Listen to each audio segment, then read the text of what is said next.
Antigua ছেড়ে super এইটের শেষ ম্যাচের ভেন্যু সেন্ট ভিনসেন্টে বাংলাদেশ দল। ভারতের বিপক্ষে ম্যাচের পর অ্যান্টিগা ছেড়ে সেন্ট ভিনসেন্টে চলে যায় টাইগাররা। রোববার অনুশীলন করার কথা আছে শান্ত হৃদয়দের। আফগানিস্তানের কাছে অস্ট্রেলিয়ার হারের পর সেমির স্বপ্ন এখনও বেঁচে আছে বাংলাদেশের। ভারতের কাছে অস্ট্রেলিয়া বড় ব্যবধানে হারলে আর বাংলাদেশ আফগানিস্তানকে বড় ব্যবধানে হারাতে পারলে শেষ চারে ওঠার সুযোগ থাকবে টাইগারদের। তবে ব্যাটিং ব্যর্থতা নিয়ে দুশ্চিন্তায় হাতুড়ুর দল। মঙ্গলবার আফগানিস্তানের বিপক্ষে ম্যাচের আগে সেরা প্রস্তুতি নিতে চায় বাংলাদেশ। জিতে আমরা যে উল্লাস করি এখন, শুধু খেলোয়াড় না, আমরা বাইরে থেকে আমরা যে উল্লাস করি সেটাই বলে দেয় যে আমরা আসলে কতটুকু নিচে নেমে গেছি। কিন্তু অনেক তৃপ্তি থাকতে পারে যে আমরা 3টা ম্যাচ জিতেছি এবার বিশ্বকাপে, এটা আমাদের সেরা সেরা রেজাল্ট। এটা নিয়ে এক ধরনের সন্তুষ্টিও আসতে পারে। আমার মনে হয় এই সন্তুষ্টিটাই আমাদের ব্যর্থতার সবচাইতে বড় কারণ। ভারতের বিপক্ষে ডে ম্যাচে টস জিতে ফিল্ডিং, একাদশে মাত্র 2 পেসার, স্পিন দিয়ে শুরু, বোলারদের ঠিকমতো ব্যবহার করতে না পারা বাংলাদেশের খেলার ধরন নিয়ে প্রশ্ন উঠেছে। অথচ কয়েক ঘন্টার ব্যবধানে আফগানিস্তান দেখিয়েছে কিভাবে খেলতে হয় টি-20। দল নির্বাচনে বোঝা যায়, কিংবা আমাদের পুরো খেলার অ্যাপ্রোচের মধ্যে বোঝা যায় যে আমরা খুব টেন্সড হয়ে আছি। হয়তো আমরা আশা করছি বিপক্ষ দল খারাপ খেলবে বা কিছু, সেই সুযোগটা আমরা নেব। আমরা ভালো খেলে বিপক্ষ দলকে হারাবো, সেই চিন্তাটা আমাদের মাথায় এখন কিন্তু আসেনি। নাজমুল আবিদিনের মতে সাকিব মাহমুদুল্লাহরা একটা সময় ভালো খেলার পথ দেখিয়েছেন, তবে এখন ভালো খেলার চেয়ে জয়ের জন্য খেলা জরুরি। যে মানসিকতা দেখা যাচ্ছে তাওহিদ হৃদয়, তানজিম সাকিবদের মাঝে।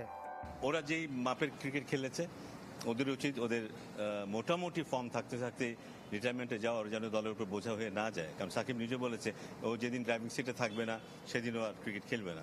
সো এটা জাজমেন্টে ওর নিজে থেকে আসা উচিত। এখন নতুন গ্রুপ অফ পিপল আসা উচিত যারা জেতার জন্য খেলবে, শুধু ভালো খেলার জন্য খেলবে না। বল হাতে সাকিবের অবনতির কারণ খুঁজে পাচ্ছেন না নাজমুল আবিদিন, তবে বাংলাদেশের বোলিং ইউনিটের উপর এখনই বিশ্বাস হারাতে চান না তিনি। রেজওয়ান, আমরা বলছিলাম যে বাংলাদেশের এখনো সুযোগ আছে, সেই সমীকরণটা নিয়ে একটু জানতে চাই, কিভাবে সুযোগটা আছে।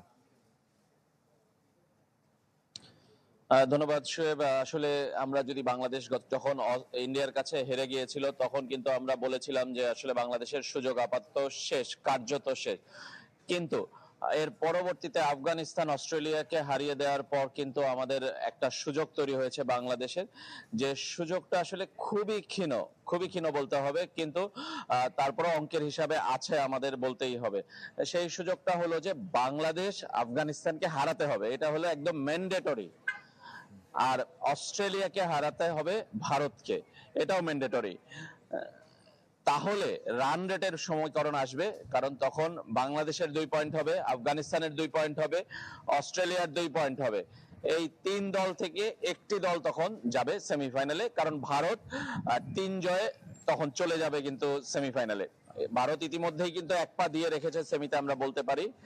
কিন্তু ভারতেরও কিন্তু নিশ্চিত নয়। অস্ট্রেলিয়া যদি ভারতকে হারিয়ে দেয়, আফগানিস্তান যদি বাংলাদেশকে হারিয়ে দেয়, তখন আফগানিস্তান আর অস্ট্রেলিয়ার মধ্যে 1 দল যাবে সেমিফাইনালে, এবং ভারতের মধ্যে 2 দল, এই 3 দলের মধ্যে 2 দল যাবে।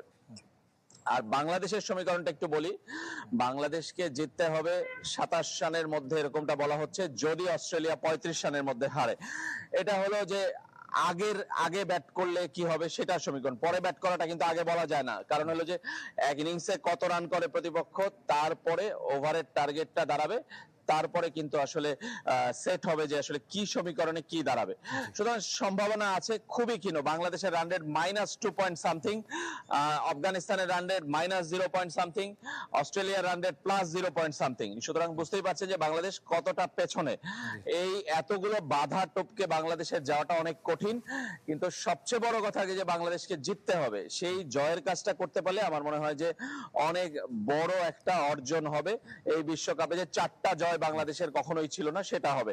তারপরের হিসাব পরে, সেমিফাইনাল সমীকরণ পরে।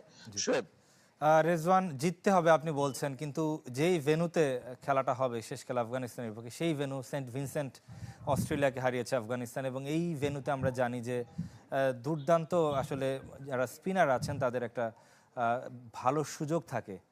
তো কি মনে হচ্ছে যে আদৌ সম্ভব কিনা আফগানিস্তান, স্পিরিটেড আফগানিস্তানকে হারানো? আপনি বলছিলেন শোয়েব যে আফগানিস্তান ওই ভেন্যুতে অস্ট্রেলিয়াকে হারিয়েছে, বাংলাদেশও কিন্তু ওই ভেন্যুতে নেদারল্যান্ডস এবং নেপালকে হারিয়েছে, দুটো ম্যাচ খেলেছে, দুটো ম্যাচ কিন্তু জিতেছে। সুতরাং বাংলাদেশের অভিজ্ঞতাও কিন্তু খুব একটা খারাপ না এবং বাংলাদেশের স্পিনাররাও খারাপ না। হয়তোবা আপনি রশিদ নবীর সাথে তুলনীয় নয়, কিন্তু তারপরেও বাংলাদেশের স্পিনারদের সেই সামর্থ্য আছে বলে আমার বিশ্বাস এবং আফগানিস্তানের সঙ্গে আমাদের এক ধরনের রাইভালরি আছে যেমনটা শ্রীলঙ্কার সাথে আছে। সুতরাং আমার মনে হয় যে ওই সময়টা একটা বাড়তি উজ্জীবিত হয়েই বাংলাদেশ দল নামবে। দেখা যাক শেষ পর্যন্ত বাংলাদেশ কি করতে পারে।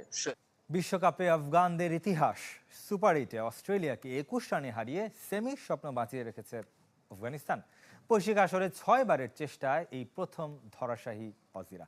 আগে ব্যাট করে 148 রান করে আফগানিস্তান টানা 2 ম্যাচে হ্যাটট্রিকের রেকর্ড করেছেন প্যাট কামিন্স। জবাবে 127 রানে অল আউট হয় অস্ট্রেলিয়া। গুলবাদিন নাইব 4 আর নভিনুল হক নিয়েছেন 3 উইকেট। যদি বিশ্বকাপে খেলতে পারে তাহলে দ্বিপাক্ষিক সিরিজ কেন নয়, অস্ট্রেলিয়ার কাছে প্রশ্ন ছুড়ে দিয়েছেন আফগান অধিনায়ক রশিদ খান। 2021 থেকে 3 বার আফগানিস্তানের সাথে দ্বিপাক্ষিক সিরিজ বাতিল করেছে অজিরা। তাদের হারিয়ে জবাবটাও মাঠেই দিল রশিদ খানের দল। ইতিহাস গড়া জয় আফগানদের প্রশংসায় ভাসাচ্ছেন সাবেক তারকারা। অস্ট্রেলিয়াকে হারানো নিঃসন্দেহে আফগানিস্তান ক্রিকেটের জন্য এক ঐতিহাসিক মুহূর্ত বটে, তবে এ জয় আফগানদের এক কঠিন জবাব। 2021-এ হোবার্টে আফগানিস্তানের বিপক্ষে টেস্ট খেলার কথা ছিল অস্ট্রেলিয়ার, তবে সে সময় দেশটির সরকারের নির্দেশে বাতিল করে অজিরা। এর 2 বছর পর 3 ম্যাচের ওয়ানডে সিরিজ হবার কথা থাকলেও দ্বিতীয়বারের মতো বাতিল করে ক্রিকেট অস্ট্রেলিয়া। চলতি বছর আগস্টে আরব আমিরাতে আফগানদের বিপক্ষে টি-20 সিরিজ হবার কথা থাকলেও খেলতে অস্বীকৃতি জানায় তারা। আফগানিস্তানে তালিবান সরকার প্রতিষ্ঠা হবার পর দেশটিতে মেয়েরা কোনো খেলায় অংশ নিতে পারে না, বিলুপ্ত হয়ে গেছে তাদের ক্রিকেট দল। আফগানিস্তানের নারী ও শিশুদের শিক্ষা ও অধিকার থেকে বঞ্চিত করার প্রতিবাদে কোনো দ্বিপাক্ষিক সিরিজ না খেলার সিদ্ধান্ত নেয় ক্রিকেট অস্ট্রেলিয়া।